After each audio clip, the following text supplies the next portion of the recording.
Magandang araw po sa inyong lahat.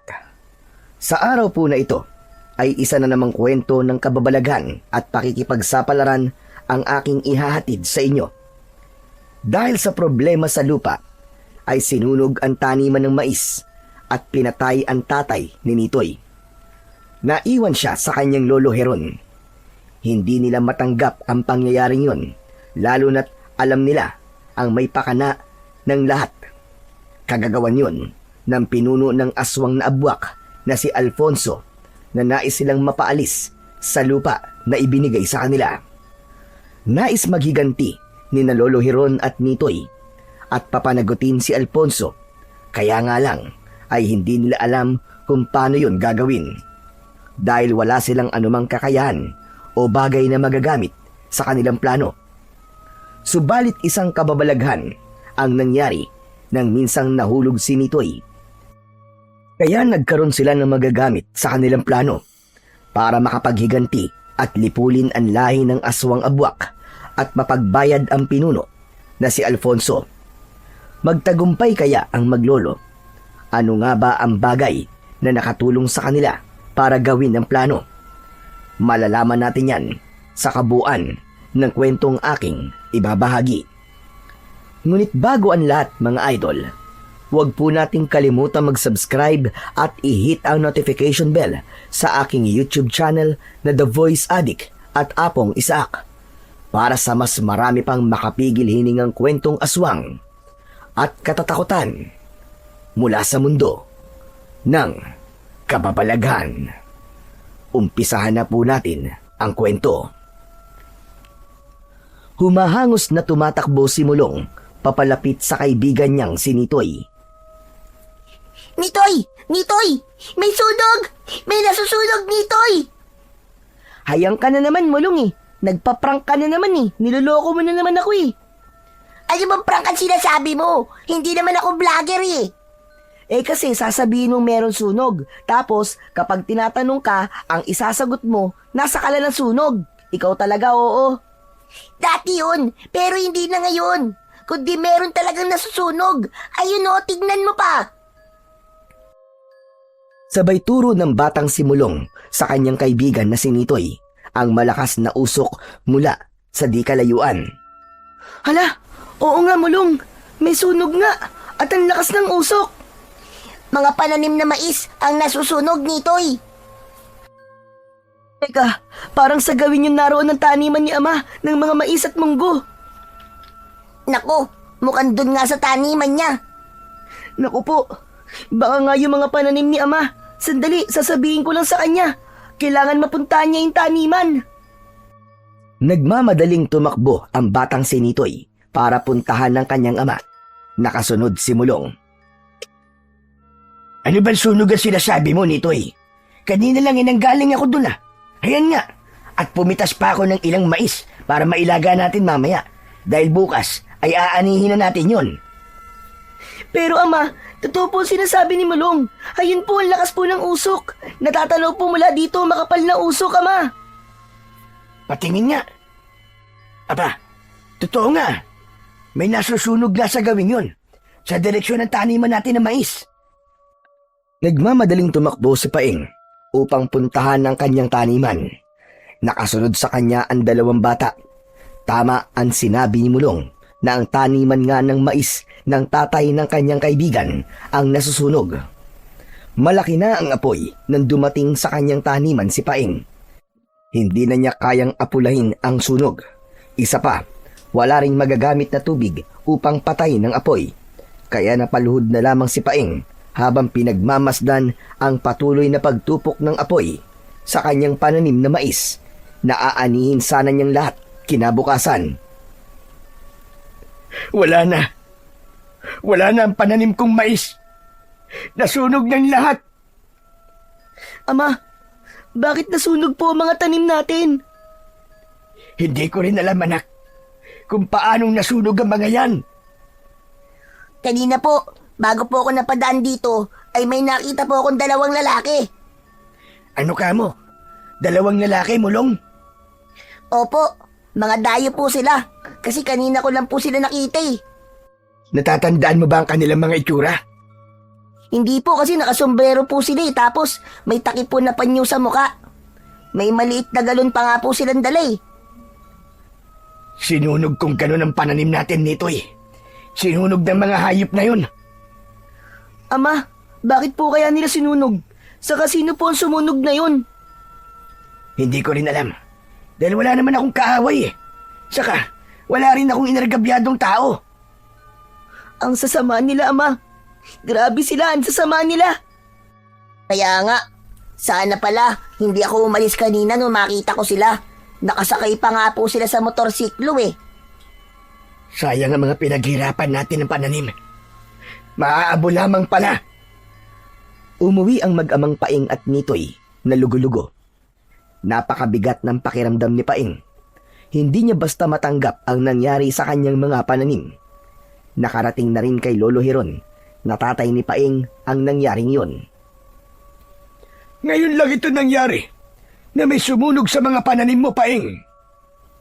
Kung kailan aanihin na po ang mga mais, saka naman po nangyari ito.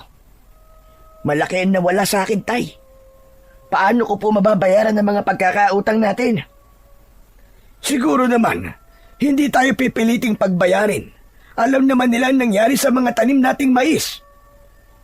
Itay, nawawalan na po ako ng pag-asa. Anak, wag. Pagsubok lamang ang lahat ng ito. Itay, sinadya po nangyaring sunog sa taniman ng mais. Siguro, dapat nating ipaalam yan kay Kapitan. Lalo na sabi mo nga, ay nakita ni Mulong yung dalawang lalaki na umaaligid sa taniman bago pa nangyari ang sunog. Kaya lang, Tay, walang nakakakilala sa kanila. Basta, susubukan pa rin nating ipaalam kay Kapitan. Baka sakaling matulungan tayo at mapagbayad ang may kagagawan ng sunog sa maisan mo. Agad nga nilang ipinaalam kay Kapitan ang tungkol sa mga nangyari. Kaya nga lang, walang lumalabas na testigo kundi si Mulong lamang. Yun nga lang, hindi kilala ng bata kung sino ang mga ito. Wala ring gustong magsalita dahil ayaw nilang madamay sa problemang kinakaharap ni Paing. Isa pang usap-usapan ay hindi maliit na tao lamang ang may pakana ng nangyaring sunog, kundi malaking tao na ang ibig sabihin ay maimpluwensya o kaya naman ay mayaman.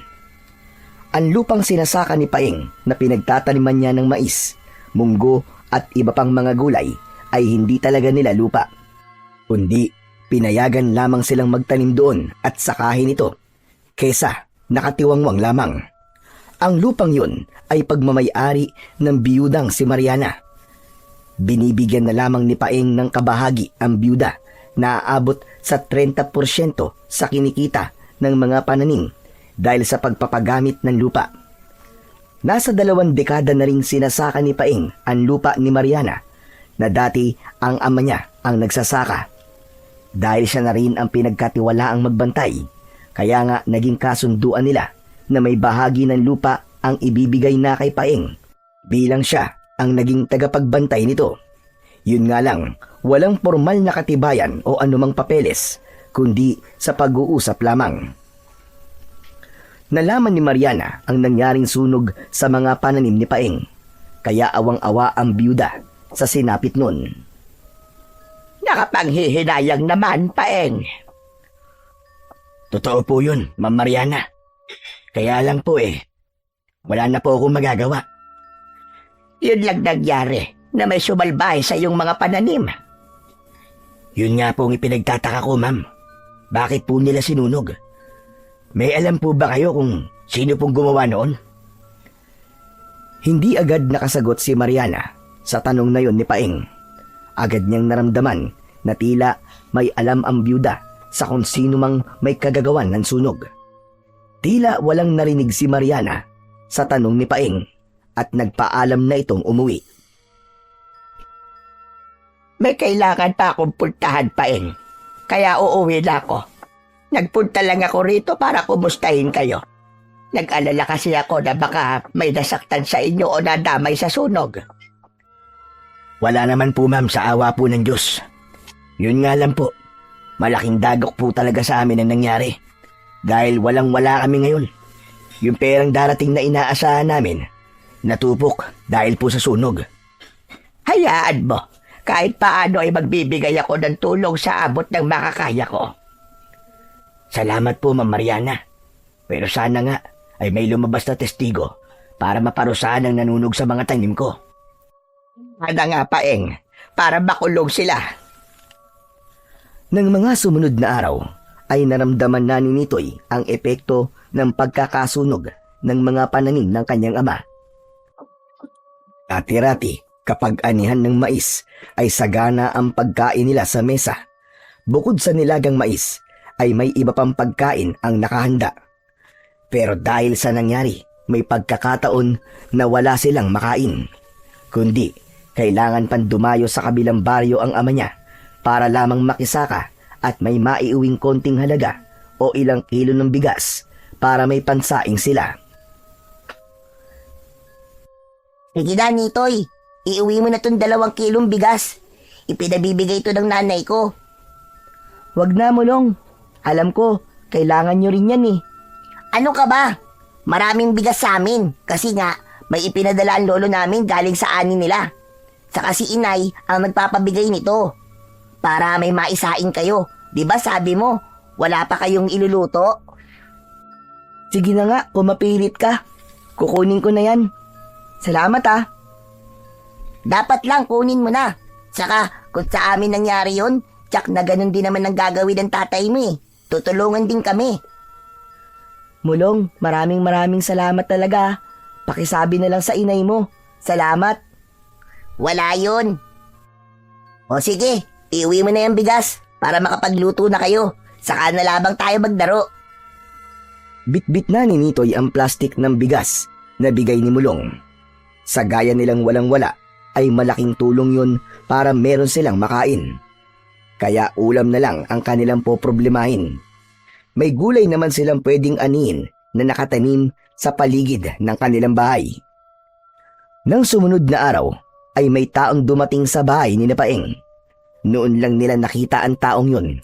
Magara ang dalang sasakyan na pumarada ilang metro mula sa bahay ni Nitoy.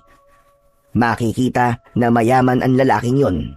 Si Lolo Heron ang humarap sa kanya na noon ay nagpapatuka ng alagang manok. Ikaw ba nakatira dyan? Oo, Amang. Bahay namin yung tinuturo mo. Ang anak mo, nariyan ba? Nasa loob. Bakit may kailangan ka ba sa kanya? Gusto ko rin sana siyang makausap. Kayong dalawa. Kung ganun tumuloy ka na muna dito sa maliit namin bahay. Pagpapasensyahan mo na lamang. Hindi na. Hindi rin naman ako magtatagal. Ay teka, tatawagin ko lang sa loob si Paeng.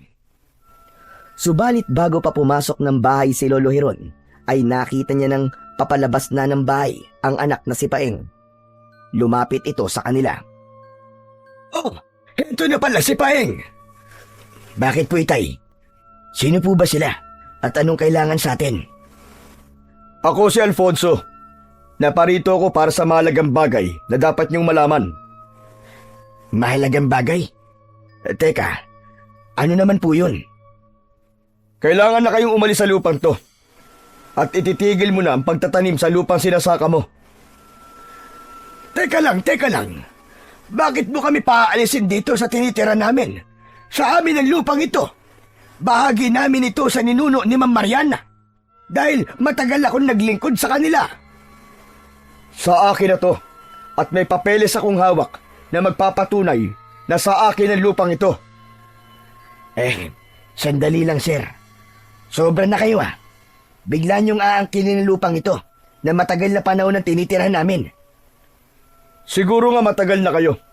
Pero may titulo ba kayo na magpapatunay na sa inyo to? Sabi nga ng tatay mo ay ibinahagi lang yan sa inyo ng mga lolo pa ni Mariana. Pero wala namang ibinigay sa inyong anumang papel o katibayan. Kahit na ano pang sabihin nyo, hindi kami aalis dito. Wala akong pakialam sa papeles sa sinasabi mo. Yan ang hirap sa kagaya nyo walang pinag-aralan eh. Hindi nyo alam ang legalidad at kung ano ang naaayon sa batas. Sobra ka na talaga magsalita. Tatay ko ang kaharap mo. Wala kang karapatang bastusin siya. Bakit? Maliban sabihin kong bobo ang tatay mo? Hindi nga niya alam ang tungkol sa legalidad sa pagkakaroon ng lupa. Pwede ba? Umalis ka na rito. Lumayas ka ng bastos ka at baka magdilim pa ang paningin ko kung ano pang magawa ko sa'yo. Tinatakot mo ba ako, tanda? Huwag mo akong susubukan. Pumapatol ako sa matanda. Aba, sandali lang. Masyado kang mayabang ha. Umalis ka na lang at huwag ka nang babalik dito. Sino ba kayo para paalisin ako? Sabi ko na sa inyo, ako na ang may-ari ng lupang tinitira nyo. Pati na yung sinasaka mo. Dahil nabili ko na rin yun. Siguro ikaw ang nagpasunog sa maisang ko, no? Wala akong alam doon. Kaya wag mo akong pinagbibintangan. Walang ibang pwedeng gumawa nun kundi ikaw lamang. Dahil sabi mo nga, ay sa'yo na ang lupang yon. Sa itsura kong to, sa tingin mo ba gagawin ko ang ganon? Ang manunog ng taniman? Siguro nga hindi ikaw. Pero malamang ibang taong gumawa. Dahil sa utos mo. Hindi ko alam ang sinasabi nyo. Kanina pa nagpipigil ng galit si Lolo Hiron. Pero hindi niya na yon napigilan. Kaya nagpakawala siya ng isang malakas na suntok at tumama yun sa muka ni Alfonso. Sulido ang pagkakatama ng kamao. Sa edad niya kasi na 65 ay malakas pa rin ang kamao nito. Palibasa, minsan ay nahilig din ito sa pagboboksing nung kabataan pa. Kaya hindi matatawaran ang lakas ng suntok nito. Bulagta sa lupa si Alfonso na hinihilot-hilot pa ang mukhang tinamaan ng suntok. Tila umikot ang paligid nito dahil sa lakas ng suntok ng matanda. Nang bagyang makarecover ay pilit itong tumayo at ibig gumanti. Subalit hinarangan na ito ni Paeng. Tama na yan. Dapat umalis ka na kanina pa para hindi ka na nasaktan. Mga hayop kayo! Umalis ka dyan!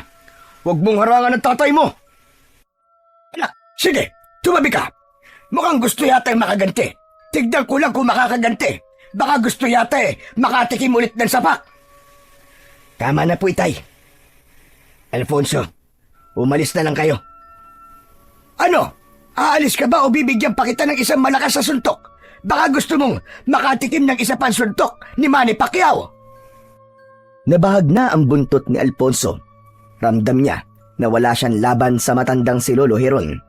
Naranasan na niya ang masuntok at para siyang tinadyakan ng kabayo. Isa pa, baka pagtulungan siya ng mag-ama, lalong hindi niya na kakayanin yun. Aalis ako, pero hindi pa ako tapos sa inyo. Hindi pa pala tapos di tapusin na natin ngayon. Ano? Itay, hayaan niyo na po siya. Okay na yung napatikim niyo sa kanya ang suntok niyo. Tandaan nyo, hindi pa ako tapos. Babalikan ko kayo. Maghaharap ulit tayo. Samantala, ang lahat ng pangyayaring yon ay nakita ng batang si Nitoy na nagkukubli sa isang puno. Ngingiti-ngiti ito na nakatingin kay Alfonso na papalayo at hawak pa rin ang panga na napuruhan ng suntok ni Lolo Hiron.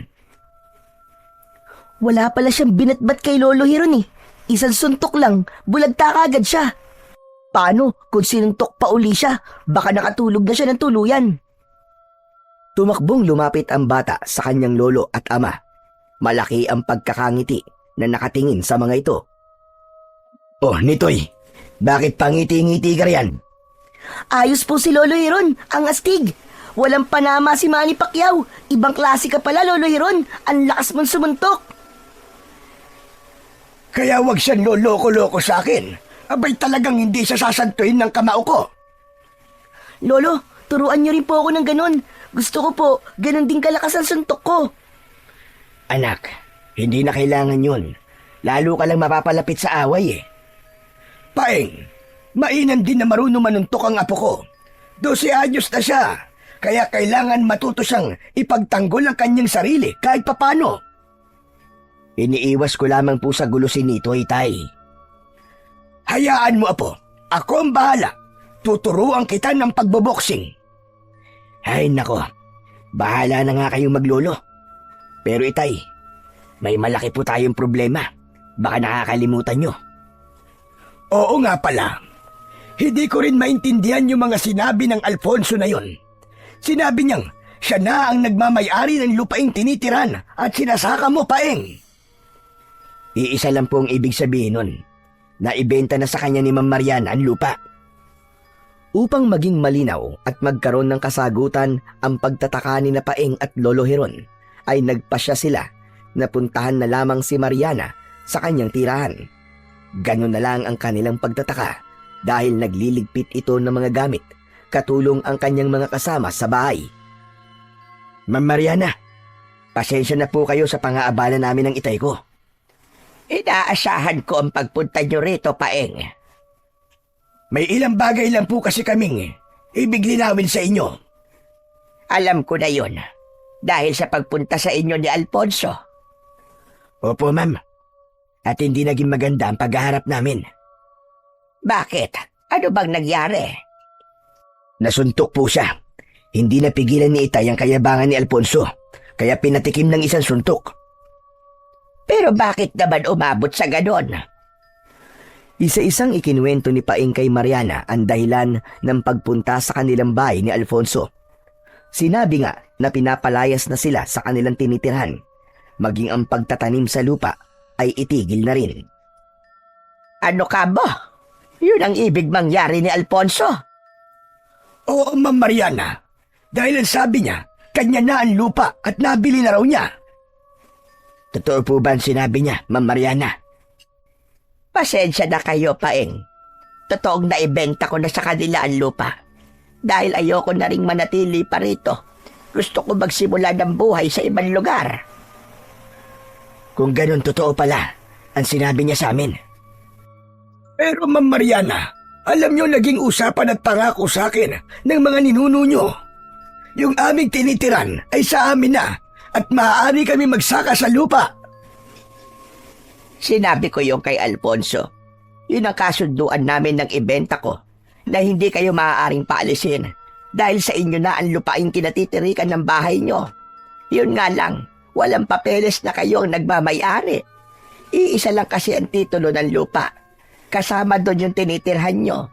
Yung sinasaka naman ay sinabi ko na hayaan kayong magsaka doon.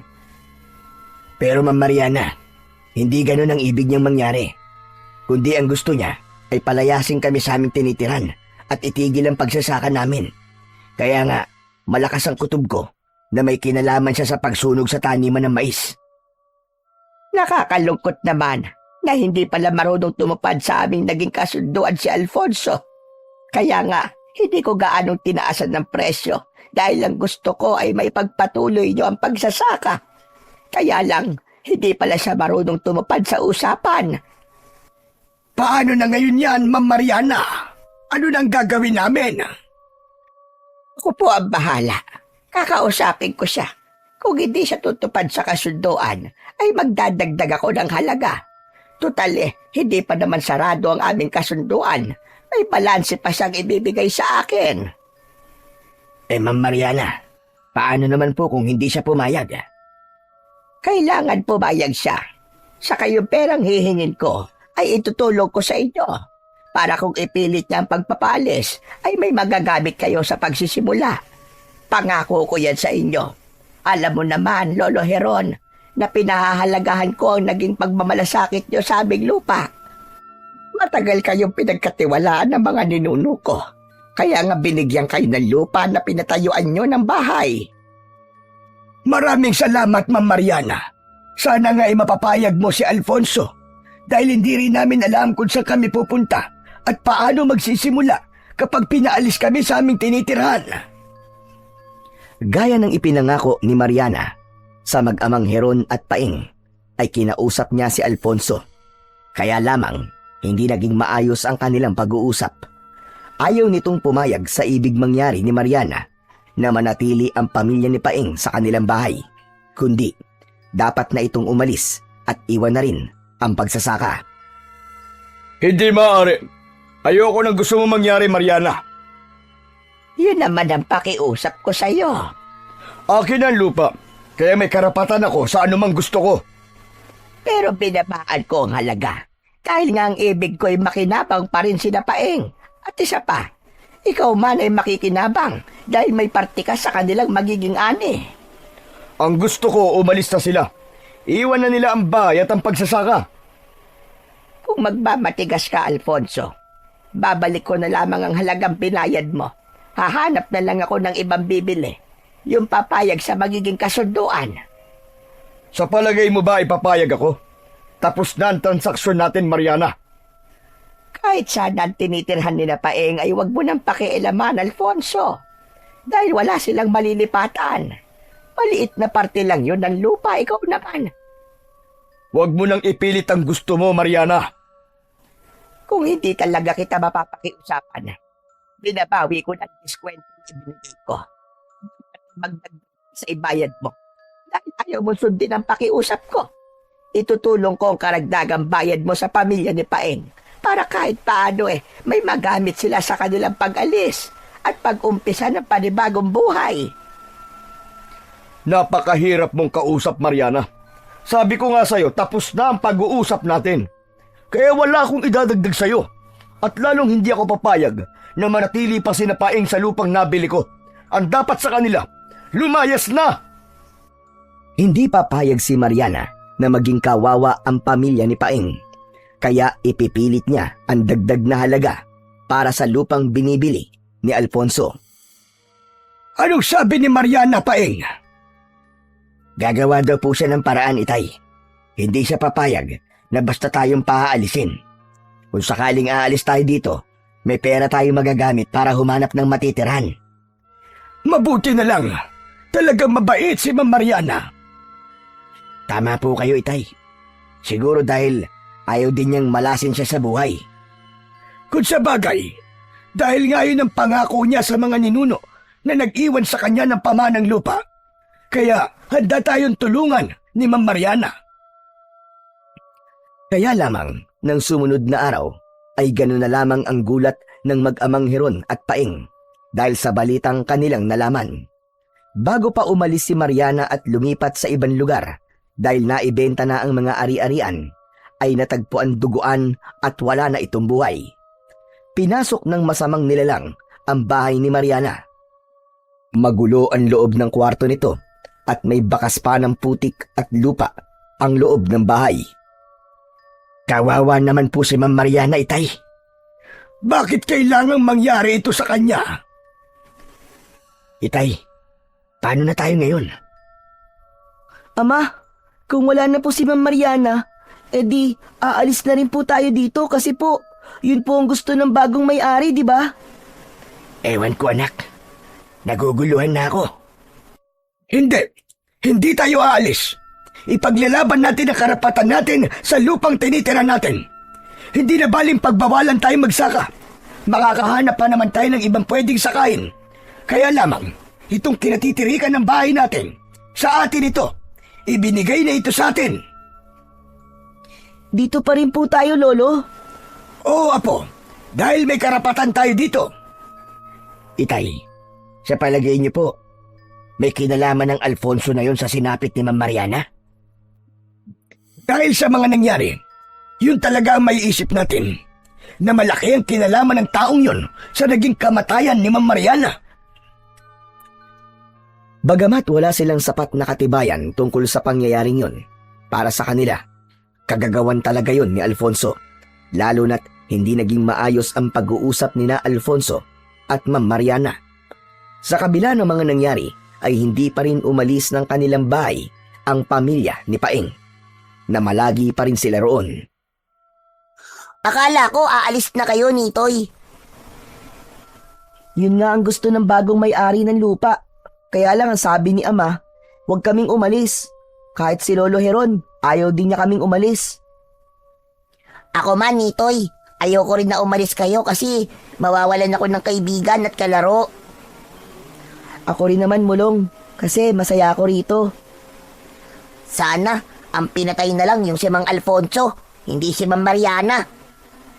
Oo nga eh. Pero sino kaya ang pumatay kay Ma'am Mariana, no? Kasi maputik daw ang bahay, ibig sabihin may mga putik sa katawan ng pumatay sa kanya. Siguro, paraan lang yun ng kriminal. Baka gimmick lang niya. Mula nang mamatay si Mariana, ay hindi na mapalagay si Paeng. Nangangamba sila na anumang oras ay biglang darating si Alfonso na may kasamang mga tauhan para sapilitin silang paalisin. Subalit isang gabi na nahihimbing sila sa kanilang bahay nang naalimpungatan si Lolo Hiron dahil nahihirapan siyang huminga.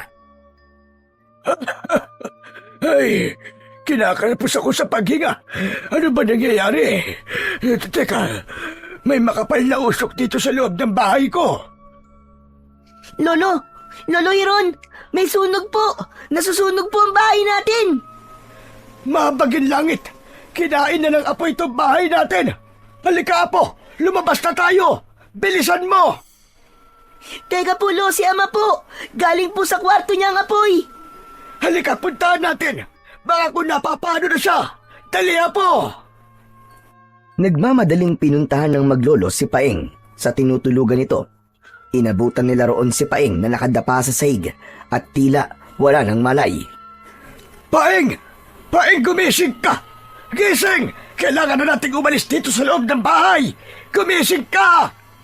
Lolo, wala pong malay si Ama. Baka po patay na siya, Lolo. Hindi Apo! Halika, tulungan mo ko. Buhatin natin ang ama mo para mailabas natin ng bahay. Pinagtulungan ng dalawa na ilabas si Paeng na wala na noong malay dahil sa makapal na usok. Lo, ang bigat po ni Ama. Hindi po natin kaya. Pilitin natin buhatin siya. Dali, sabay tayo.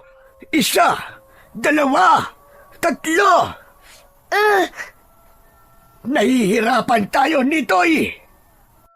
Pero hindi susuko ang maglolo. Dapat nilang mailabas si Paeng na noon ay walang malay. Kaya lamang, dahil patuloy na tinutupok ng apoy ang kanilang bahay, ay may mga bahagi ng parlina ang bumagsak dahil kinain na yon ng apoy. Nabagsakan noon si Nitoy. Kitang-kita ni Lolo Hiron ang pagbagsak ng umaapoy na kahoy kay Nitoy. Diyos ko! Ang apo ko! Patuloy ang paglaki ng sunog. Kung kanina ay si Paeng lamang ang walang malay, ngayon ay maging si Nitoy ay nawalan na rin ng malay. Panginoon, anong gagawin ko? 2 na silang walang malay, pero hindi ko kaya buhatin sila ng sabay. Anong gagawin ko? Umigaw ng tulong si Lolo Hiron. Subalit dahil sa panunuyo ng kanyang lalamunan at labis na takot at panginginig na nararamdaman, ay walang lumabas na boses sa kanya. Sumisigaw si Lolo Hiron, subalit hangin lang ang lumalabas sa kanyang bibig. Kailangan niya nang magdesisyon ng mga sandaling yun kung sino ba sa dalawa ang dapat niyang isama at iligtas. Agad na nilapitan at binuhat ni Lolo Hiron si Nitoy dahil ito ang kaya niyang buhatin. Nagmamadali nitong inilabas ang bata. Pakiramdam ni Lolo Hiron ay may kung anong enerhiya ang pumasok sa katawan niya at madali niyang nabuhat si Nitoy. Kaya nang mailabas sa nasusunog na bahay si Nitoy, ay tumakbo siyang pabalik sa loob. Isusunod niyang ilabas ang anak na si Paeng. May kabigatan nito, kaya lamang dapat niyang gawin ang kanyang makakaya. Subalit bago pa makapasok uli sa loob ng bahay si Lolo Hiron, ay nagbagsakan na ang iba pang bahagi ng bahay na kinain ng apoy. Mas lalong lumakas ang lagablab. Wala na ring madaanan pabalik si Lolo Hiron. Bigla na lamang siyang napaluhod sa lupa at napasigaw habang walang patid sa pag-agos ang luha. Wala na siyang nagawa para iligtas ang buhay ng kanyang anak. Halos madurog ang puso ni Lolo Hiron habang pinagmamasdan niya na tinupok na ng nagngangalit na apoy ang kabuuan ng bahay. Diyos ko! Ang anak ko! Paeng! Paeng! Habang malakas ang pag-iyak ni Lolo Hiron, ay nagkamalay naman si Nitoy. Nakita niya ang itsura ng kanyang lolo at ang labis na pag-iyak nito. Lolo Hiron, si Ama po. Nasaan po si Ama? Apo! Wala na ang itay mo! Kinain na siya ng apoy! Hindi po totoo yan, Lolo. Hindi po totoo yan! Hindi ko na siya nagawa pang iligtas. Nasunog na ang ama mo. Ama! Ama! Wala nang nagawa pa ang maglolo, kundi ang pagmasdan ang patuloy na pagtupok ng kanilang bahay, kung saan naroon din si Paeng na hindi nakaligtas sa trahedyang yon. Habang nagdadalamhati ang maglolo at walang tigil sa pagpatak ang kanilang mga luha, ay tila umayon pa sa kanila ang kalangitan. Dumilim yun at maya-maya pa'y bumuhos ang malakas na ulan. Kasabay noon ang pagkakaroon din ng kulog at kidlat na tila naglalabas ng galit. Gayon ang nararamdaman ng maglolo ng mga sandaling yon. Kasabay ng kulog at kidlat ay ang mga sigaw ni Lolo Hiron at ng batang si Nitoy. Pinapakawalan nila ang matinding galit na nasa kanilang mga dibdib. Samantala, ng mga pagkakataong yun, sa magarang bahay ni Alfonso ay maririnig ang kanyang malakas na halakhak na sumasabay sa kulog at kidlat. Halakhak ng kagalakan at pagtatagumpay. Hindi nila kaya si Alfonso. Para silang bumangga sa adobeng pader. Asan sila ngayon? Si Mariana. Patay na siya. At ang bahay ni Paeng, tupok na. Kaya wala silang gagawin kundi ang lumaya sa aking lupain.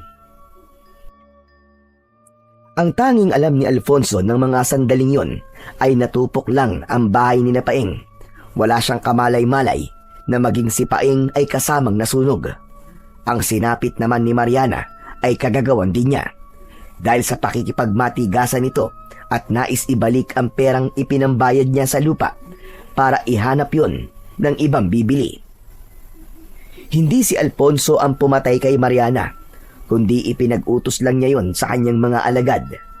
Yun ay ang mga alagad niya na kung tawagin ay aswang abwak.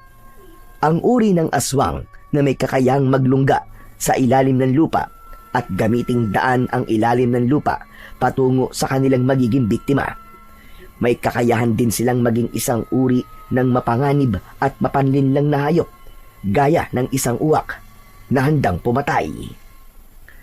Si Alfonso ang pinuno ng mga aswang na may lahing abwak.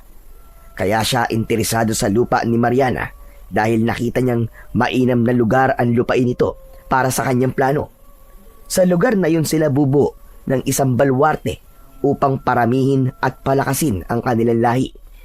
Paghaharian niya ang aswang abwak.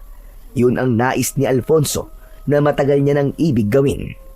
Kaya nga, sinikap niyang magpayaman para sakupin ang lupaing nais niya. Paramihin ang mga aswang abwak na susunod at yuyukod sa kanya. Ngayon ay nakikita ko na ang pagsisimula ng aking inaasam na tagumpay. Wala silang kikilalaning Panginoon kundi ako, si Alfonso. Lahat sila ay susunod sa akin.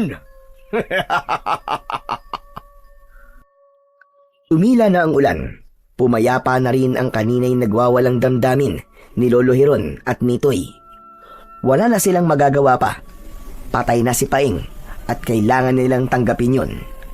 Lumapit ang maglolo sa mga abo at uling ng kanilang bahay. Nakita nila ang sunog na katawan ni Paeng. Minsan pa ay muling umagos ang luha sa mata ng maglolo nang makita ang kalunos-lunos na sinapit ng kanilang mahal sa buhay. Nagtulong sila na alisin sa gitna ng nasunog na bahay ang bangkay ni Paeng. Dinala nila yon sa isang madamong lugar. Gamit ang bakal na panghukay na hindi naabo ng sunog ay naghukay ang maglolo. Isang palapad ang hukay ang kanilang ginawa upang paglibingan kay Mang Paeng. Nang mailibing na nila ang mahal sa buhay na namatay, ay iniwan na yon ng maglolo. Walang katiyakan kung saan sila papunta. Habang naglalakad, ay napadaan din sila sa taniman ng mais ni Paeng na sinunog din ilang araw na ang nakakalipas. Saglit silang napahinto at pinagmasdan yon ng mabuti. Habang nakatingin sina Lolo Hiron at Nitoy sa sunog na taniman ng mais ay galit ang naramdaman nila. Sa ilang araw lang ay matinding trahedya ang dumating sa kanila. Ngayon ay hindi niya alam kung paano sila magsisimula at babangon. Tanging si Lolo Heron ang maaaring kapitan ni Nitoy, kaya kailangan magpakita siya ng tatag at lakas. Hindi siya maaaring panghinaan ng loob. Bagamat wala pa ring tiyak na mapupuntahan ang maglolo, ay nagpatuloy lang sila sa paglalakad hanggang makarating sila sa isang madamong lugar na may matataas na talahib. Hindi mo iisipin na nasa gitna ng matataas na talahib ay may nagkukubli doong isang dampa na bagamat luma ay maaari pa ring maging tirahan. Dito na muna tayo, Apo. Pagod na ako dahil sa mga nangyari. Gusto ko magpahinga. Lo, baka po magalit po ang may-ari nito. Hindi naman siguro. Sa kapansamantala lang naman tayo rito. Pero kung walang sisita sa atin at wala magpapaalis, dito na tayo. Sige po, Lo. Saka wala rin po tayong pupuntahan eh. Isa pa, ayoko ring lumayo tayo rito, Nitoy. Ako rin po, Lo. Dahil gusto ko pong gumanti sa kanya. Pareho tayo ng iniisip, Apo. Masyadong masakit ang ginawa niya sa atin. Hindi yun makatao. Kaya kailangan magbayad siya sa lahat ng kasalanan niya. Alam ko pong si Mang Alfonso may kagagawan ng mga nangyari sa atin, Lo. Tama ka, Apo. Pati na rin ang sinapit ni Ma'am Mariana. Walang ibang gagawa ng ganong kasamaan, kundi siya lamang. Kaya pagbabayarin natin siya. Maganda po tayo, Lolo. At kahit bata pa po ako, kakayanin ko po ang lahat para maipaghiganti ko po si Ama. Saka na lang tayo hihingi ng tawad sa may kapal, Apo, kapag naipaghiganti na natin ang ating naging kaapihan. Pumasok na ang maglolo sa loob ng dampa ng kanilang nakita. Gutom na rin sila, kaya saglit na iniwan muna ni Lolo Heron ang apo upang dumilihin siya ng makakain. Nakakita siya ng puno ng papaya na nagkataong may hinog na bunga at may nakita rin siya ng puno ng saging. Kumuha ng bunga si Lolo Heron para may pagkain sila ng apo. Pagkakain ay nakatulog ang maglolo. Mahimbing ang kanilang tulog dahil sa labis na pagod. Hating gabi na nang magsimulang umihip ang malamig na hangin. Nagising si Nitoy at lumabas ng dampa. Maliwanag ang buwan ng mga sandaling yon, kaya natatanglawan ang matataas na talahib na nakapaligid sa kubo. Kitang-kita ni Nitoy na tila sumasayaw ang mga talahib sa bawat ihip ng hangin. May iniiwang musika yon sa kanyang pandinig. Hanggang sa ang musika ay tila naging tila utos. Nakarinig si Nitoy ng boses, subalit wala naman siyang makitang tao. Nag-uutos ang boses na yon. Tila naging sunod-sunura naman si Nitoy sa naririnig niyang utos. Inutusan nito ang bata na magtungo sa gitna ng matataas na talahib. Saka pinahinto ito sa isang lugar at may ipinahukay doon. Walang pagtutol na sumunod si Nitoy hanggang sa isang itim na ugat mula sa isang puno ng talahib ang nakuha ng bata. Mula sa boses na naguutos ay meron itong ibinilin. Ayon sa tinig ay ingatan ang bagay na yon dahil isa itong mutya na magagamit at makakatulong sa kanilang maglolo. Hindi lang swerte ang hatid nito sa kanila, kundi magliligtas din sa kapahamakan, lalo na sa mga masasamang nilalang na maaaring gumawa ng masama sa kanila. Sa utos din ng mahiwagang boses at nagbalik si Nitoy sa dampa. Mahimbing na natutulog pa ang kanyang lolo. Tila walang nangyari na tumabi ang bata sa kanyang lolo Heron at muling natulog. Kinabukasan, nang magising si Lolo Heron, ay napansin ng matandang lalaki na marumi at may nakadikit pang lupa sa mga kamay ng bata. Sa isang kamay nito ay merong isang bagay na tila ugat ng halaman. Nitoy, Apo! Gising! Apo! Gumising ka!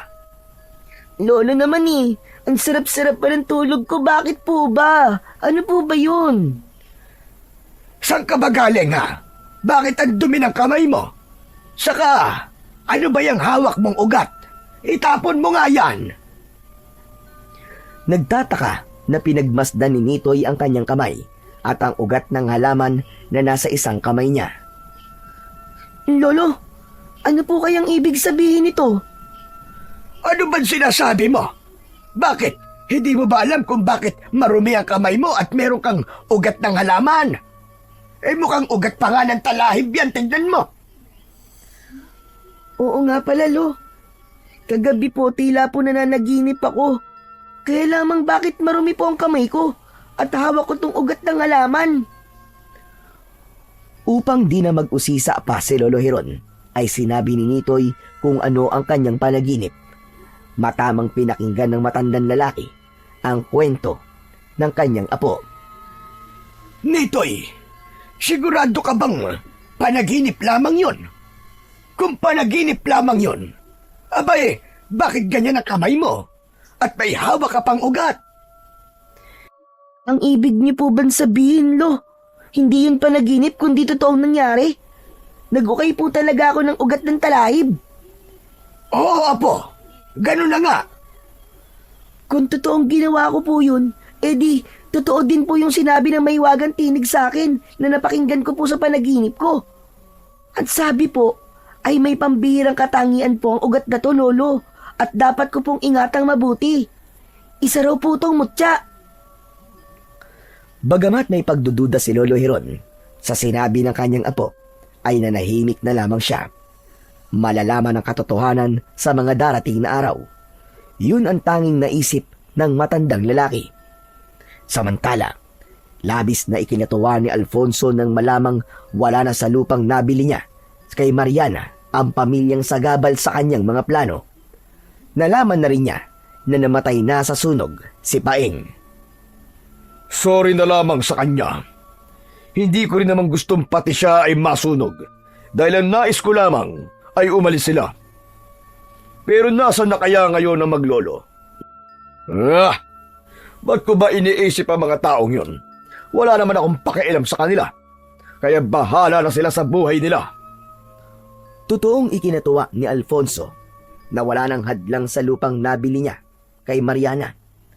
Wala siyang sasayanging oras upang maumpisahan ng kanilang lipi ang pananatili sa nasabing lugar. Titipunin niya sa lupain yon ang lahi ng mga aswang abwak. Sa lugar na yon magtitipon ang kanyang mga kauri. Doon sila magsisimulang maggasik ng lagim hanggang sa ganap na nilang masakop ang mga lugar at magpatuloy ang kanilang pagdami. Dahil nais ni Alfonso na higitan ang bilang ng iba pang uri ng aswang. Sa mundo ng mga kampon ng kadiliman, ang lahi ng aswang abwak ang ibig niyang mamayani. Sila ang kikilalaning malakas at makapangyarihan at katibayan ng lakas ang pagiging marami sa bilang. Kaya agad na ipinaalam ni Alfonso sa kanyang mga kalay na maaari na silang magtipon-tipon sa lupaing kanyang pagmamayari. Mas magiging madali sa kanya na ipaalam ang kanyang mga plano kung nasa isang lugar sila. Makakabuo na sila ng baluarte at mahihikayat na rin nila ang ibang kakilala upang sumama at maging kauri nila. Samantala, hindi naging lingid kay Lolo Hiron ang balita na may mga taong dumarating sa lupaing kanilang iniwan. Nagsipagtayo ang mga ito ng maliliit na kubo upang maging tirahan. Nagtataka nga ako, Lolo Herod kung nasan ba galing ang mga taong yon. Si Alfonso, ang hambog na nakabili ng lupa ni Ma'am Mariana. Siya ang may kinalaman sa pagdagsa ng mga tao para manirahan sa lupang dating sinasaka ni Paeng. Nakakakilabot nga mga taong yon. Anong ibig mo sabihin, Tomas? May kakaiba sa kanila. Iba rin kung tumingin. Aba, basta nakakatakot sila. Talagang nakakakilapot. Posible kayang masasamang tao sila? Hindi ko alam, pero tila hindi sila pangkaraniwan.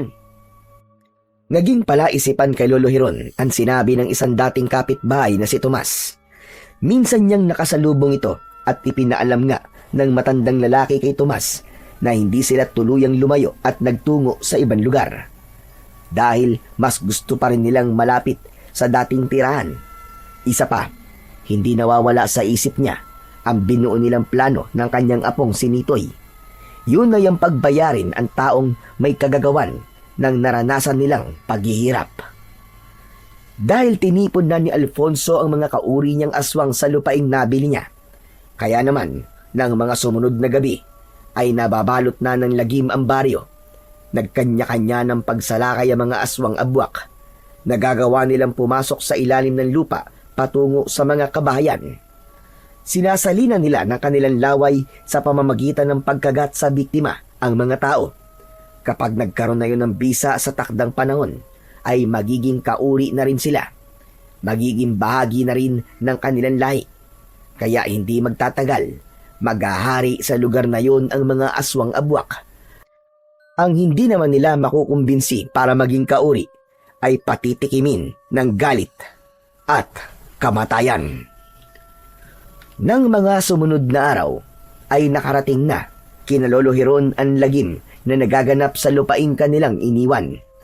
Marami ang naging biktima at mga nangamatay. Isa sa mga nabiktima ng aswang abwak ay ang magulang ni Mulong, ang kaibigan ni Nitoy. Inay! Itay! Paano na ako ngayon?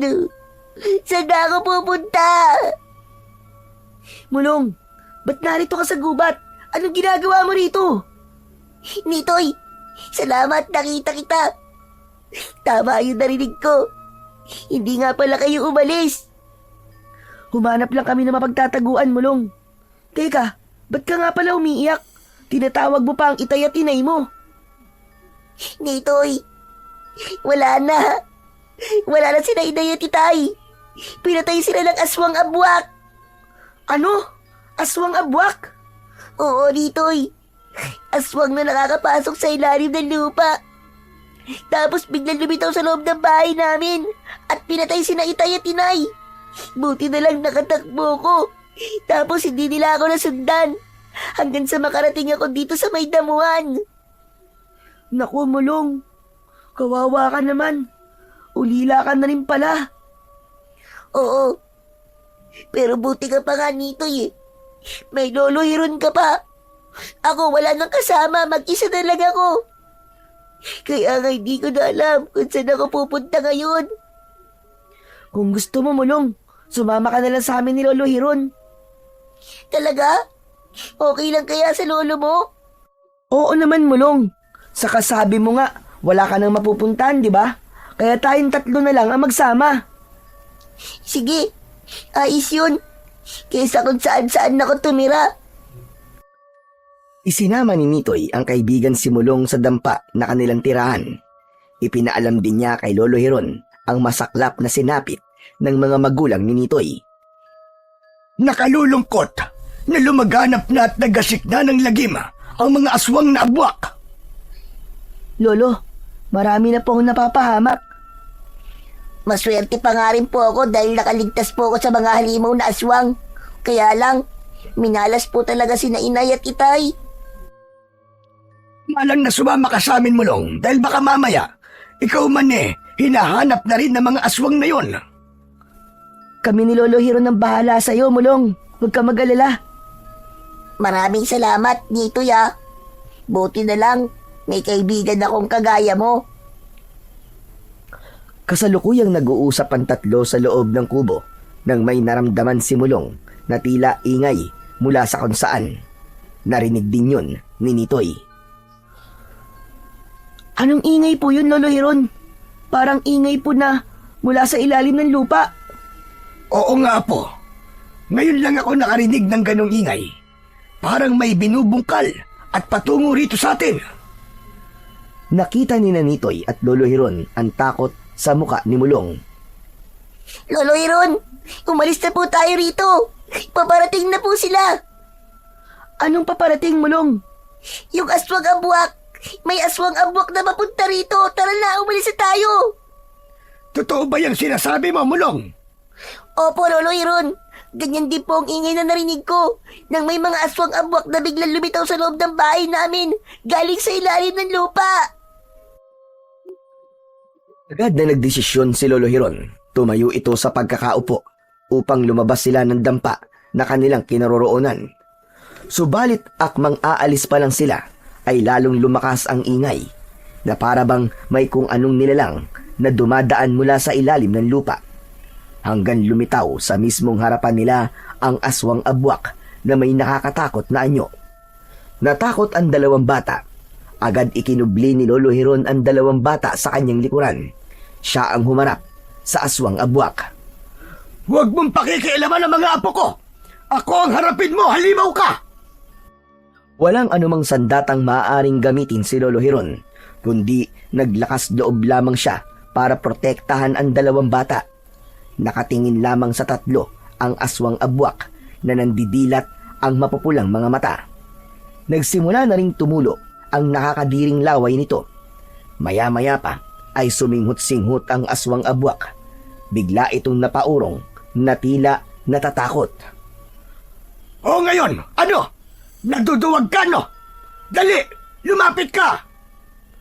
Lingid kay Lolo Hiron ay kinapakapa ni Nitoy sa bulsa ng suot niyang short ang ugat ng talayb na nahukay niya. Naalala kasi ng bata ang sinabi ng mahiwagang tinig sa kanyang panaginip na ang ugat ng talayb ay maaari nilang magamit laban sa mga masasama. Mula sa loob ng suot na salawal ay inilabas yun ni Nitoy. Nakita ni Nitoy na natakot at napaurong ang aswang abwak. Bigla itong nagbago ng anyo at naging isang uwak at lumipad papalayo. Hoy, aswang! Bumalik ka rito! Huwag kang duwag! Natakot po siya, Lolo Hiron. Oo, Mulong. Natakot sa akin. Mukhang mas nakakatakot yata ang itsura ko kumpara sa kanya.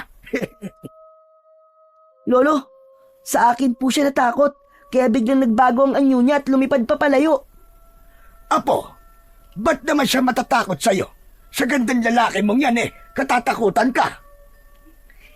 Hindi po sa akin mismo, kundi dito po sa hawak kong ugat. Dito po siya natakot. Ang ugat ng talahib? Opo, Lo. Kasi nang nilabas ko po ito mula sa bulsa ko, umurong po siya. Kaya naisip ko, dito po siya natakot. Baka naman may kapangyarihan yan, Mulong. Mutya ng talahib. Malamang yan nga ang sinasabing mutya ng talahib. Wow! Ang astig naman! May power pala ang ugat na hawak mo, Nitoy. Siguro nga, Mulong. Ibig lang sabihin, ligtas na tayo sa mga aswang na abwak. Ganun na nga po. Ngayon ay mas naiintindihan ko na kung bakit sa'yo ibinigay ang mutya ng talahib. Kailangan nating gamitin yan para lipulin ang mga aswang abwak at hindi sila tuluyang dumami. Saka para mabigyan ng katarungan ang sinapit ng ama mo, maging ang mga magulang ni Mulong. Yan din po naiisip ko, Lolo Hiron.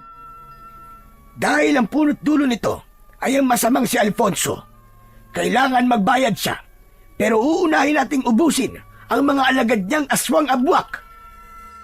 Upang simulan ang kanilang misyon, ay pinagplanuhan ni na Lolo Hiron ang kanilang gagawing pagsalakay sa lupain na dating taniman ng mais. Dahil alam ng matandang lalaki na doon naninirahan ang mga bagong salta sa lugar na yon at pinaniniwalaan ding mga aswang na abwak na naghahasik ng lagim. Hindi dapat mag-aksaya ng panahon ng tatlo. Magtutulong-tulong sila para tapusin ang mga kampon ng kadiliman. Kaya lang, paano ko lalabanan ng mga aswang? Hindi mo ako katulad na merong mutya gaya ng ugat na hawak mo, Nitoy. Naiisip ko na rin yan, Mulong. Mga pinatulis na kahoy at kawayan lang ang maaari nating maging sandata.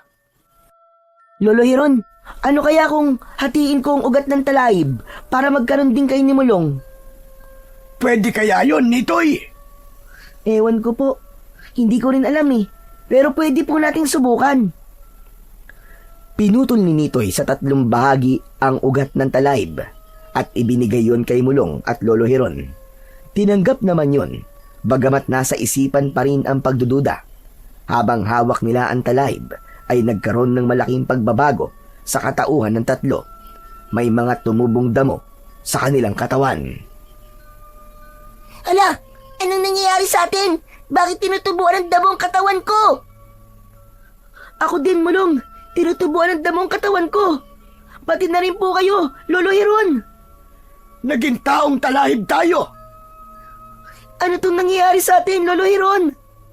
Wala tayong dapat na ikatakot. Maaaring ito na ang sagot sa mga tanong natin kung paano natin haharapin ang mga aswang abwak. Oo nga, Nitoy. Pero hindi nila tayo basta makikilala. Aakalain lang nila na may mga talahib tayo. Ang galing mo, Mulong. Tama ka. Ano pang hinihintay natin? Maaari na nating subukan. Pupunta tayo sa lugar ng mga aswang abwak. Tayo naman ang manggugulo sa kanila. Habang nasa anyo ng pagiging taong talahib, ay nagtungo sila sa lugar ng mga aswang abwak. Malaya silang nakapasok sa bagong balwarte ng mga ito dahil walang nakakapansin sa kanila. Kundi isang makapal na damo lang ang iisipin ng kahit na sinong makakakita sa kanilang tatlo. Narito na tayo sa kanilang lupain, Lolo Hiron. Mukhang mga tulog pa sila. Walang isa man sa labas ng bahay. Medyo maliwanag pa ang paligid, Lolo Hiron. Kaya siguro hindi pa sila lumalabas ng kanilang mga kubo. Maghintay tayo ng oras. Mamaya lang ay didilim na. Kaya tsak, nalalabas na mga hayop na yan. Naghintay ang tatlo hanggang sa dumilim. Nagagawa nilang magpalakad-lakad sa lugar na balwarte ng mga aswang abwak na hindi sila napapansin. Hanggang sa nagsimulang kumagat ang kadiliman sa buong lupain na kinaroroonan nila. May nakikita na akong lumalabas ng kanilang kubo. Ako rin, Mulong. Humanda kayo. Kailangan isa-isain natin sila. Tiyak na isa sa mga halimaw na yan ang pumatay sa mga magulang Mulong. Opo, Lolo Hiron. Kaya lagot po talaga sila sa akin. O sige, maghiwa-hiwalay tayong tatlo. Opo, Lolo Hiron. Mamaya, magkita na lang po ulit tayo sa lugar na to. Sumang-ayon naman si Lolo Hiron sa sinabi ni Mulong. Kaya nagkanya-kanya na sila ng lakad. Iisa lang ang kanilang misyon ng mga sandaling yon. Ang patayin ang mga aswang abwak na kanilang makikita. Unang nakakita ng aswang si Nitoy. Mula sa likuran ng aswang ay nakalapit siya rito na hindi siya namamalayan. Bigla itong inatake ni Nitoy. Nagulat ang aswang abwak sa biglang pagyakap sa kanya ng inaakala niyang talahib. Nagwala ang aswang at pilit na inaalis sa katawan niya ang pagkakapulupot ng mga mahahabang dahon ng talahib. Subalit hirap itong alisin ang mga dahon na sumasakal sa leeg ng aswang. Hanggang sa ang pagkakasakal ng mga dahon ng talahib ay humigpit. Kumakawag-kawag ang aswang dahil nahihirapan itong huminga hanggang sa tuluyang mawalan ng malay. Hindi roon natapos ang ginawang pag-atake ni Nitoy sa aswang, kundi naramdaman ng bata ang paggalaw ng mga mahahabang dahon na tila may buhay ang mga ito. Pumasok ito sa bibig, sa butas ng ilong at sa tenga ng aswang at namalagi na roon ang mga dahon ng talahib. Samantala, ganun din na nangyari sa aswang abwak na nakita ni Mulong. Maging kay Lolo Hiron, sinakal ng mga mahahabang dahon ng talahib ang mga nakitang aswang. Upang matiyak na wala ng buhay ang mga biktima, ay pumasok din sa bibig, sa butas ng ilong at tenga ang mahahabang hibla ng damong talahib. Ilang mga aswang pa ang kanilang inatake at napatay ng gabing yon. Ang iba ay hindi na nila makita dahil pumasok na sa ilalim ng lupa upang humanap ng magiging biktima sa labas ng balwarte. Kaya sa ibang pagkakataon ay babalikan na lang nila ang mga ito upang ipagpatuloy ang paglipol sa mga aswang na abwak. Ang nangyaring pagsalakay ng grupo ni Lolo Hiron sa lupain ng mga aswang abwak ay lubhang ikinagalit ni Alfonso. Hindi ito maaari. Hindi ako humanap ng lupain para sa mga kauri ko para dun sila patayin. Isang malaking pagkakamali ang ginawa ng mga ungas na yon na naisubukin ang aking ngit-ngit. Nagpupuyo sa galit si Alfonso na siyang pinakalider ng mga aswang na lahing abwak. Habang inilalabas ang kanyang galit ay nagbago ang anyo nito. Naging nakakatakot na aswang at nagawang lumubog at pumasok sa ilalim ng lupa. Nagawa nitong dumaan sa ilalim patungo sa lupain ng kanyang mga kauri. Tinignan niya ang kanyang mga alagad na napatay ng grupo ni Nitoy. Hindi makapagtatago sa akin ang mga gunggong na gumawa nito sa aking mga kalahi. Kahit saan lupalop ng daigdig sila magtago, hahanapin at hahabulin ko sila. Ang paglitaw na yun ni Alfonso sa lupain na tirahan ng mga aswang abwak ay nakita ni Nitoy na noon ay nasa anyo pa rin ng pagiging taong talahib. Tama nga ako. Ang walang iyang si Alfonso nga ang may pakalanan lahat. Galit na galit po siya, Lolo Hiron. Kahit magwala pa siya sa galit, wala siyang magagawa dahil napatay na natin ang ilan sa mga kalahi niya at sa susunod, itutuloy natin ang pagligpit sa kanila. Dapat idamay na natin ang mayabang na yan. Darating din tayo sa bagay na yan, Mulong. Gawin na po natin, Lolo Hiron. Ba't patatagalin pa po natin? Hindi tayo dapat nagpapadalos-dalos. Tama si Lolo Hiron, Mulong. Mahirap kung basta natin siyang haharapin. Siya ang pinuno ng mga aswang abwak. Baka mamaya may iba pa siyang kapangyarihan. Ganun na nga, Apo. Sige po. May ibang araw pa naman. Habang pinagmamasdan ni Namulong si Alfonso at kanina pa iginagala ng aswang abwak ang kanyang paningin, nagdududa siya. May iba sa pakiramdam niya. Iba ang nararamdaman ko. May ibang nilalang na narito sa paligid lamang, pero hindi ko sila makita. Subalit naamoy ko sila. Hindi sila mga aswang abwak na katulad ko. Nagpagala-gala si Alfonso at pilit na hinahanap ang kung anumang nararamdaman niyang kakaiba. Kaya lamang, wala akong makita. Pero ramdam ko nandito lamang sila sa paligid. At tanging narito ay mga walang kwentang damong talahib. Mainam naman ang mga damong ito dahil kailangan ng damo sa lugar na ito na maaaring maging kublian ng mga kalahi ko. Dapat pa nga paramihin ang mga damong kagaya nito.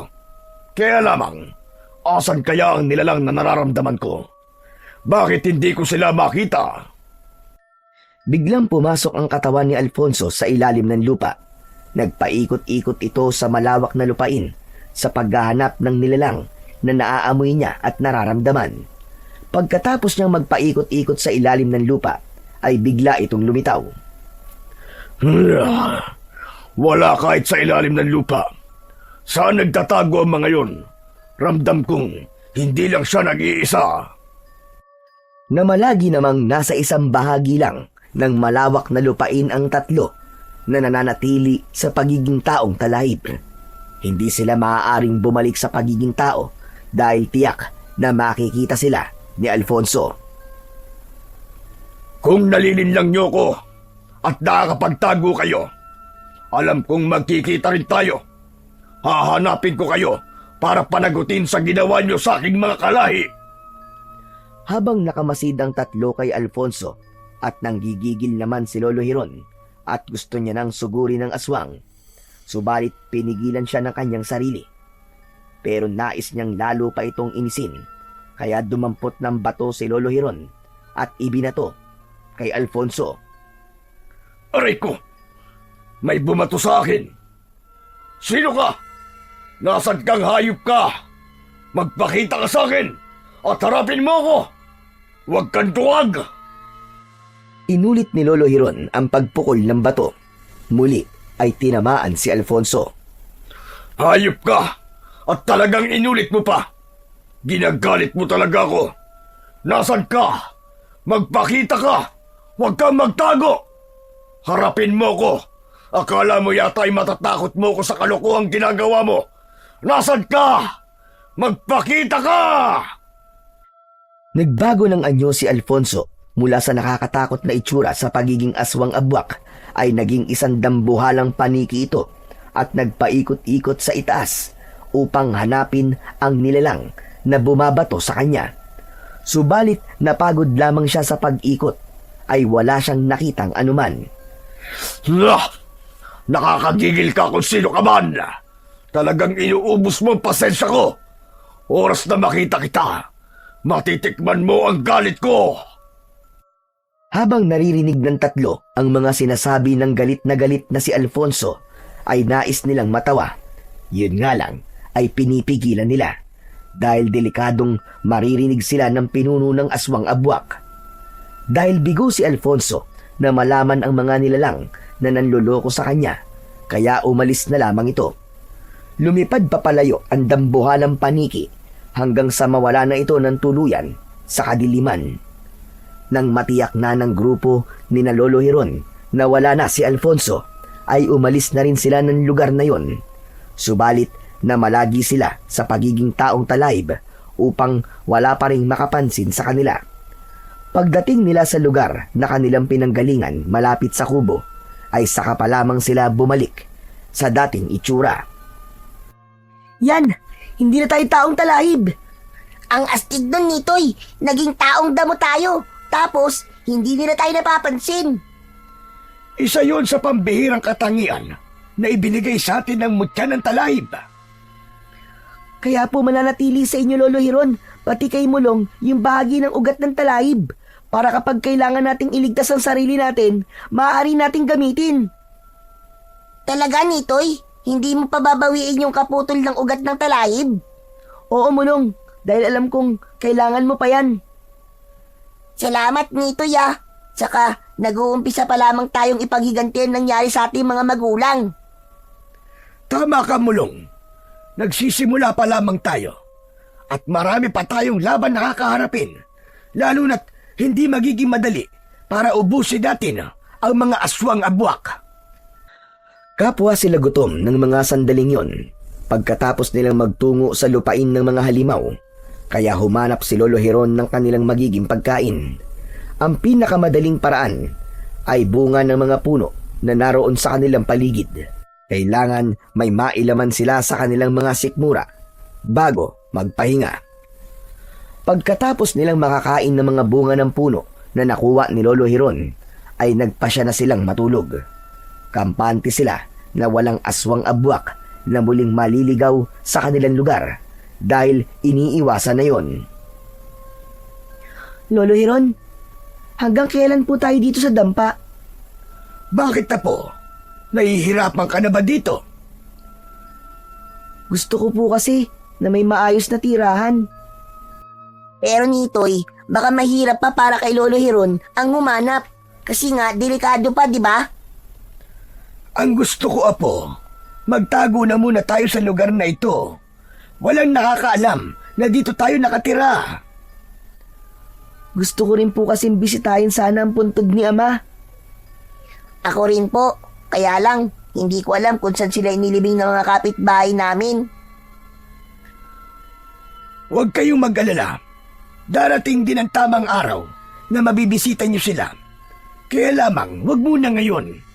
Kailangan matapos muna natin ang ating misyon. Alam kong ibig niyo rin ganun na mangyari. Tumahimik ang dalawang bata. Naunawaan nila ang dahilan ni Lolo Hiron. Ayaw na rin nilang makadagdag pa sa hinaharap na pasanin ng matandang lalaki. Samantala, sa tirahan naman ni Alfonso ay palaisipan sa kanya ang nangyari sa itinayo niyang balwarte dahil pinaglaruan siya ng mga nilalang na hindi niya nakikita. Sino kaya makawalang yang yun? Ginawa ko ang lahat para hanapin sila. Pero wala akong makita. Iisa lang ang naiisip kong pwedeng gumawa ng ganun sa akin. Dahil alam kong galit sila. Ang naiwang kamag-anak ni Paeng. Sila ang mga taong huli kong nakaalitan. Kaya nga lamang, nasaan sila? At tila may kakaiba silang kakayahan na hindi ko nalalaman. Yun ang palaisipan kay Alfonso. Malakas ang kutob niya na ang mga ito ang may kagagawan sa naranasan niya nung nakaraang gabi. Kaya kinabukasan ay may mga taong kinausap si Alfonso. Gusto kong hanapin niyo sila. Isang matandang lalaki at isang bata. May hinala akong sila ang gustong kumalaban sa akin. Gawin niyo ang lahat para makita sila.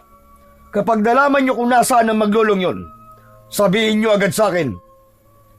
Ipinagtanong-tanong at hinanap ng mga taong inutusan ni Alfonso ang maglolong Hiron at Nitoy. Kailangan may magandang balita silang sasabihin kapag nagbalik sila sa kanilang amo. Kaya lamang ay hindi pa rin nila nakita ang maglolo. Nang magbalik ang mga taong inutusan ni Alfonso, ay nakatikim ang mga ito ng galit. Sinakal niya ang leeg ng dalawang lalaking inutusan hanggang sa malagutan ng hininga. Mga inutil! Mga wala kayong silbi! Napakadali ng ipinapagawa ko sa inyo. Hindi niyo pa nagawa. Saan nga kaya nagtatago ang maglolong yun? Dahil wala nang iba pang mapagkakatiwalaan at natakot na rin ang mga taong uutusan ni Alfonso, kaya tumatanggi na ang mga ito, lalo na kung kamatayan lamang ang magiging kapalit ng kanilang kabiguan. Nakaisip ng paraan si Alfonso. Hindi na niya kailangang mag-utos pa. Gagamitin niya ang kanyang salapi para makita ang mga taong hinahanap. Tama. Tama ang naisip ko. Kapalit ng malaking halaga. Tsak, impormasyon na ang lalapit sa akin. Handa ko magbigay ng kahit magkano. Malaman ko lamang kung nasaan ang maglolo na yon. Dahil ramdam kong sila talaga nagiging hadlang sa aking mga plano. Kinabukasan din ay nagpakalat si Alfonso ng isang anunsyo sa makapagsasabi sa kinaroroonan o magdadala sa kanya sa maglolo. Dahil sa anunsyong ipinakalat, ay agad na kumilos ang mga taong nakakakilala kina Lolo Hiron at Nitoy. Nagkanya-kanya sila ng paghahanap para ituro kay Alfonso ang kinaroroonan ng mga ito kapalit ng malaking halaga.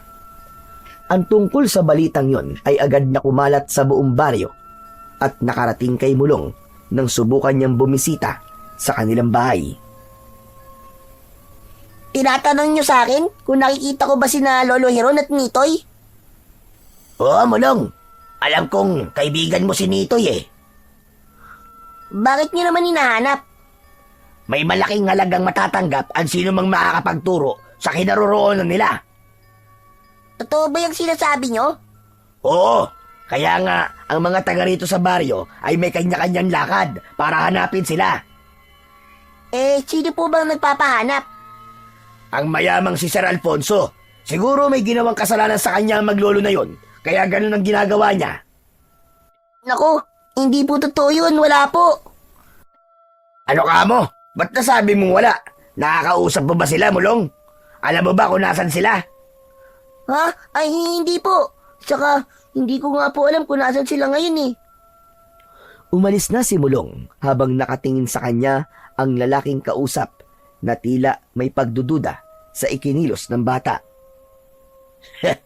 Iba ang kutob ko kay Mulong ha. Parang may tinatago siya. Kaya naman, lingid sa bata ay sinundan ng lalaki si Mulong, pero tiniyak niya na hindi malalaman ng bata na sinusundan niya ito. Agad namang ipinaalam ni Mulong kay Lolo Hiron ang kanyang nalaman. Ano ka mo? May patong kami sa ulo ng apo ko. Lo, anong may patong sa ulo? Ano po yun? Apo, may presyo tayo. Magbibigay ng malaking halaga si Alfonso kung sino mang makakahuli o makakapagturo kung saan tayo nagtatago. Sabi nga po nung lalaking nagtanong sa akin, kumikilos na raw po ang mga taong nakakakilala sa inyo. Hinahanap po nila kayo para makuha nila ang malaking halaga. Napakasama talaga niya. Tayo na ang naragabyado. Tayo pa ngayon ang tila nagiging mukhang kriminal. Lalong hindi po tayo nito pwedeng lumabas, Lolo Hiron. Ang tanging magagawa natin ay dobli natin ang ating pag-iingat. Dahil hindi lang si Alfonso ang dapat nating iwasan, kundi maging ang mga nakakakilala sa atin. Mga mukha silang pera. Wala silang alam sa totoong nangyari, pero mas gusto pa nilang sundin at pinaniniwalaan pa nila ang hayop na Alfonsong yun. Nagawan sundan ng lalaki si Mulong, Kaya mula sa makapal na halamang kanyang pinagkukublian ay kitang-kita niya ang kinaroroonan ni na Lolo Hiron at Nitoy. Hehehe, tama nga kutob ko. Alam nga ni Mulong ang kinaroroonan ng maglolo. Kapag siniswerte ka nga naman, oo. Biglang nangati ang mga palad ko Dahil maliwalag na pera to. Hindi ko kailangan huliin sila. Dahil mas mahirap yun. Kaya sasabihin ko na lang kay Sir Alfonso. At siya na ang bahala kung anong kanyang gagawin. Ang mahalaga ay tiyak ko na kung saan matatagpuan ang taong hinahanap niya. Hindi nag-aksaya ng panahon ang lalaki, kundi ipinaalam niya kagad kay Alfonso ang kanyang natuklasan. Sigurado ka ba sa sinasabi mo? Oo, Sir Alfonso. 100%. Sigurado. Kitang-kita ng dalawa kong malalaking mga mata. Sabi ko na nga ba, hindi pa sila nakakalayo. Kaya nga po, mukhang may binabalak pa sila sa inyo Ang lakas ng loob nilang pagplanuhan pa ako. Sir Alfonso, gaya ng ipinangako nyo sa sino mang makakapagturo ng kinaroroonan nila Lolo Hiron, Pangako? Anong pangako? Oo, Sir Alfonso, huwag nyo sabing nakalimutan nyo na kagad. Pera ang ibig kong sabihin, ang malaking halaga na ipinangako nyo sa makapagbibigay sa inyo ng impormasyon, hindi po ba? Oo nga naman. May ipinangako nga pala ako. Siyempre, hindi ko yun nakakalimutan. Kating-kati na po ang palad kong maawakan ng perang yun, Sir Alfonso. Ganun ba? Sandali lang at kukunin ko. Babalikan kita. Huwag kang aalis dyan, ha? Saglit na tumalikod si Alfonso, subalit hindi ito gumalaw sa kanyang kinatatayuan. Biglang nagbago ang anyo nito at naging nakakatakot na halimaw saka biglang humarap sa lalaking bisita. Nako, Sir Alfonso, isa kayong aswang! Oo, at gusto kong patayin ka. Mukhang pera! Agad na dinakma ng aswang na si Alfonso ang lalaking kaharap. Maigpit na sinakal at saka kinagat ang leeg nito. Tumilamsik pa ang dugo ng lalaki nang bumaon ng kanyang pangil sa leeg. Nagkikikisay ang lalaki na tila hinahabol ang hininga.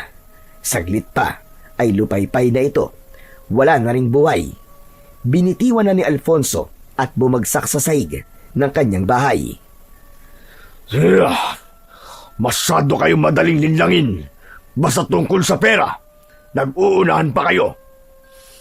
Hindi ako tanga para ibigay sa iyo ang aking pera. Mas gusto kong ibigay ang kamatayan. Yun ang nababagay sa iyo. Ngayon, alam ko na kung nasa na maglolo. Wala na silang kawala. Sila naman ngayon ang isusunod ko. Samantala, pagkaraang sabihin ni Mulong sa maglolo ang tungkol sa anunsyo na paghahanap sa kanila ni Alfonso kapalit ng halaga, ay hindi na mapakali si Lolo Hiron. Maging sa panaginip niya ay daladala niya ang pangamba. Lolo Hiron! Lolo Hiron, gising! Gumising po kayo! Lolo Hiron! Humihingal na nagising ang matandang lalaki. Nananaginip po kayo, Lolo Hiron! Oo, Nitoy. Napanaginipan ko ang hayop na si Alfonso. Ang aswang abwak? Ano po napanaginipan niyo, Lolo Hiron? Nalaman na niya itong pinagtataguan natin at sumugod siya rito. Ano? Paano niya po malalaman yun? Oo nga po, saka panaginip lang naman po yun Minsan kasi ang panaginip ay pagbibigay ng isang babala. Ibig niyo po bang sabihin, Lolo Hiron? Posibleng totoo po yung panaginip niyo? Pupuntahan po tayo dito ni Alfonso? Oo, apo. Ganun na nga. Lolo, ano pong gagawin natin ngayon? Nakatingin lamang si Lolo Hiron kay Mulong. Subalit sa kanyang isipan ay may nakahanda na siyang plano upang hindi mangyari ang kanyang ikinakabahala. Samantala, hindi na nag-utos pa si Alfonso sa kung sino man para puntahan ang lugar na itinuro sa kanya ng lalaking kanyang pinatay. dahil siya mismo ang haharap sa mga ito.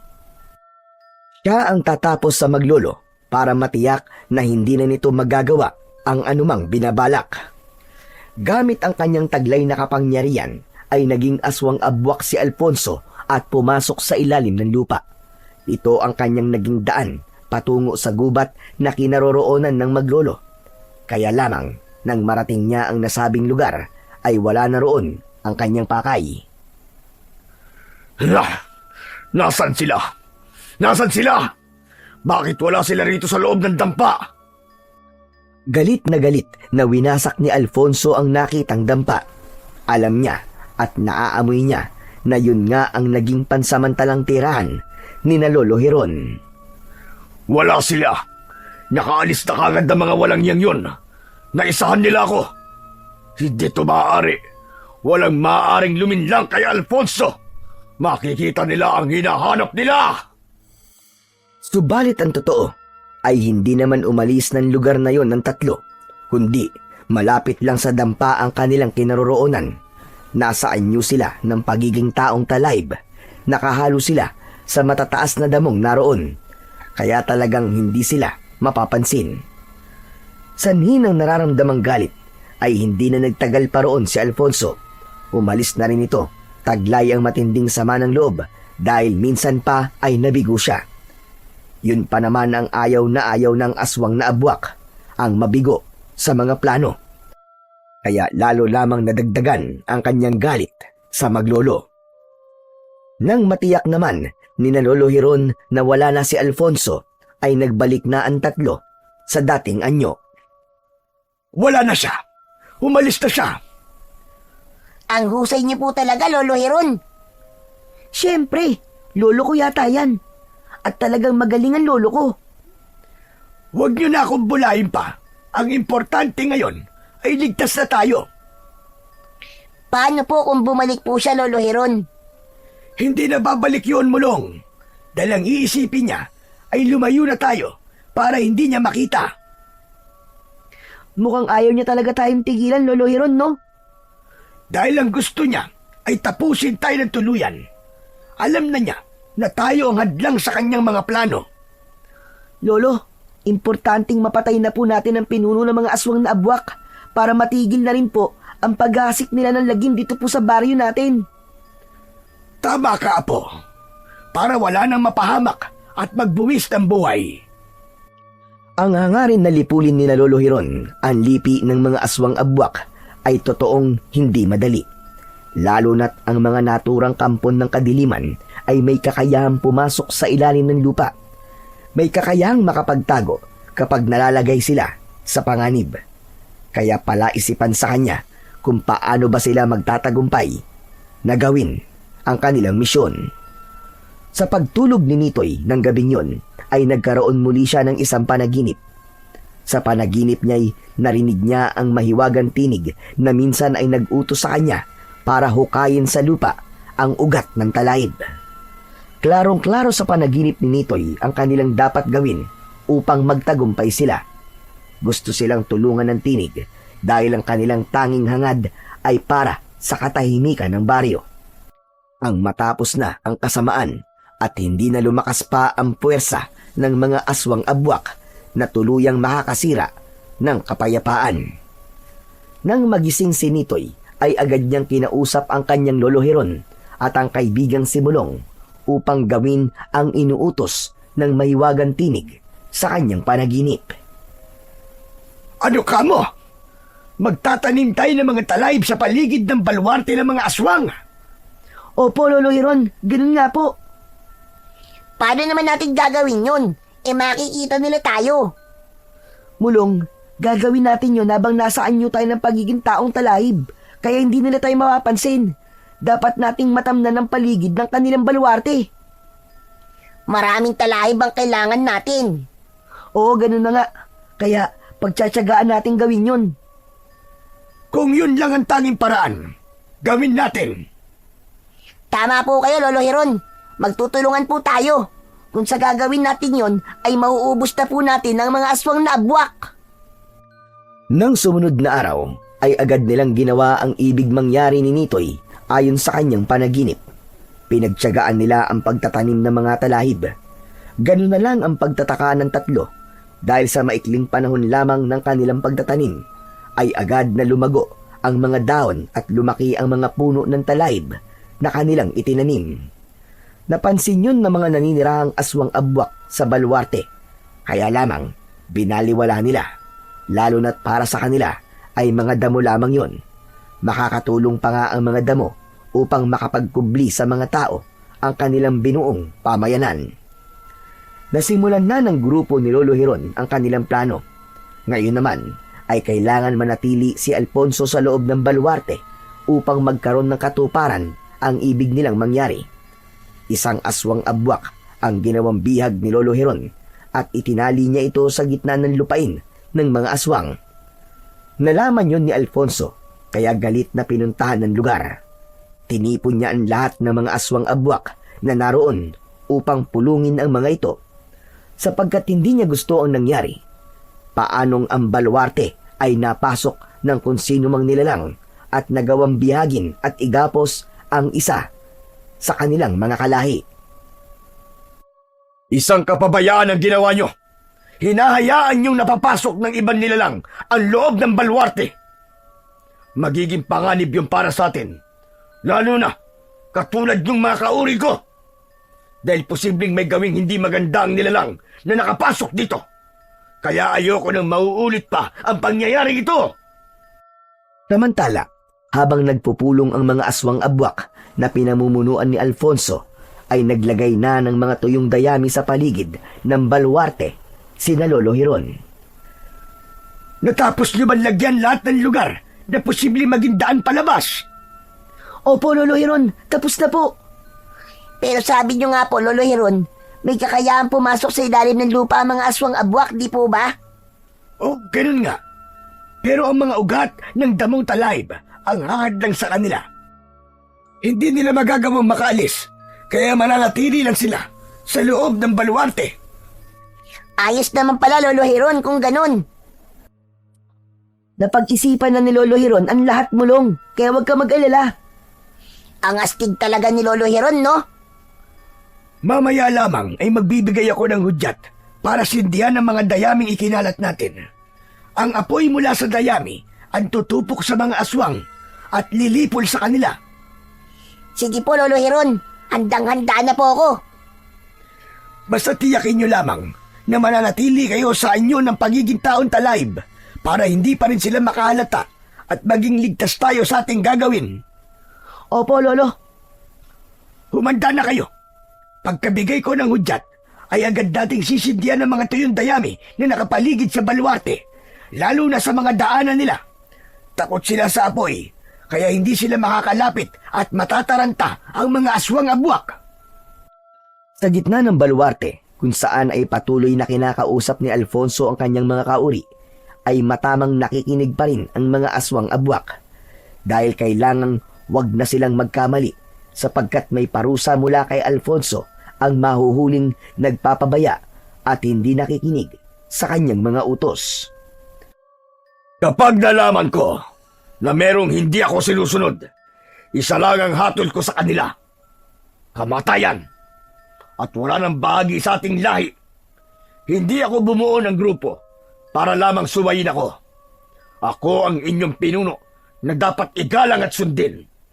Nagkakaintindihan ba tayo? Sabay-sabay na sumagot ang mga aswang abwak bilang pagsang-ayon kay Alfonso.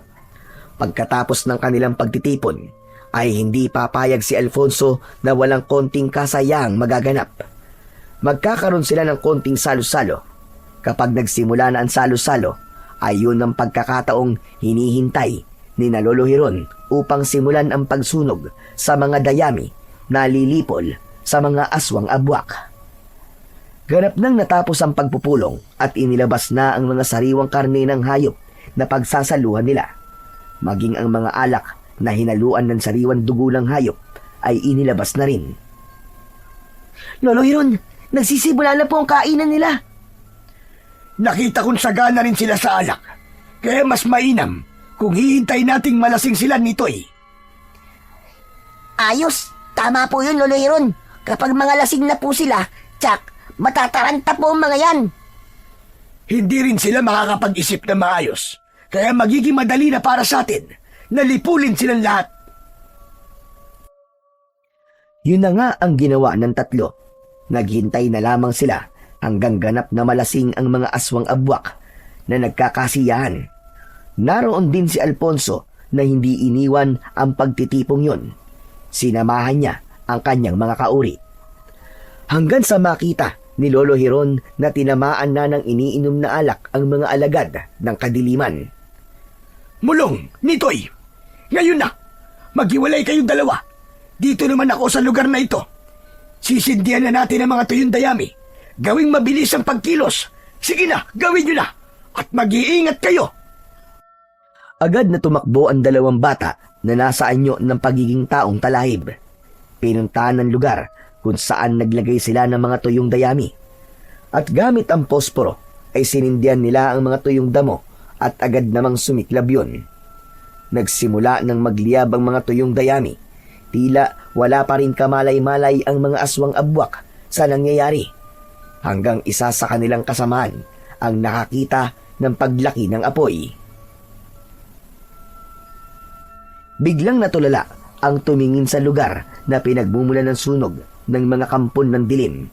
Subalit gano'n na lamang ang gulat nila nang mabilis na gumapang ang apoy at sinasakop nito ang kabuuan ng baluarte na kinaroroonan nila. Anong nangyayari? Bakit mayroon sunog? Patayin niyo ang apoy! Bilisan niyo! Kumilos kayong lahat, mga inutil! Nagkanya-kanya ng kilos ang mga aswang abwak. Wala silang tubig na makuha, kaya humukay sila ng mga lupa upang siyang gamiting pamatay ng apoy.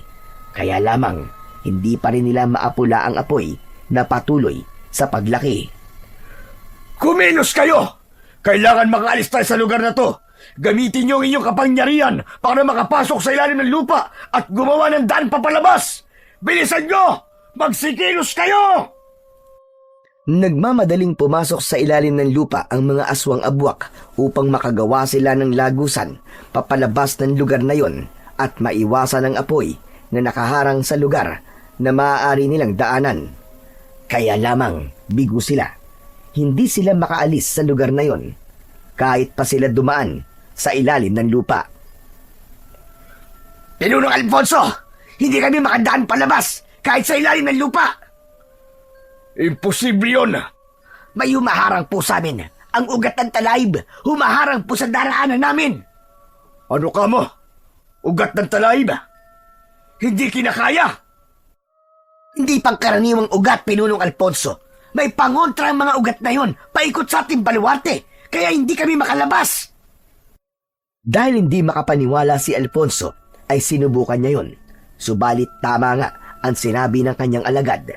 Hindi nga nila kayang lumabas doon kahit dumaan pa sila sa ilalim ng lupa dahil pinalalakas ng mutya ng talayib ang mga ugat. Hindi yun kaya ng kapangyarihan ng aswang abwak.